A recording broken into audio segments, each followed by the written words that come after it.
اشیائے خوردونوش کی مصنوعی قلت یا بحران پیدا کرنے کی کوشش کرنے والے ہول سیل ڈیلرز کے خلاف سخت ترین کارروائی کی جائے گی۔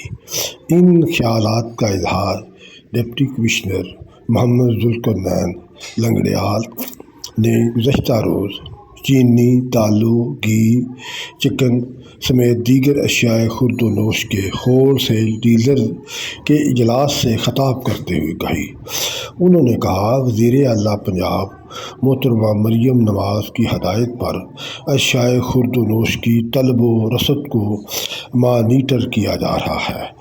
اس لیے ڈیلرز کو وارن کیا جاتا ہے کہ وہ شہر میں اشیائے خوردونوش کی مصنوعی قلت یا بحران پیدا کرنے کی کوشش نہ کریں۔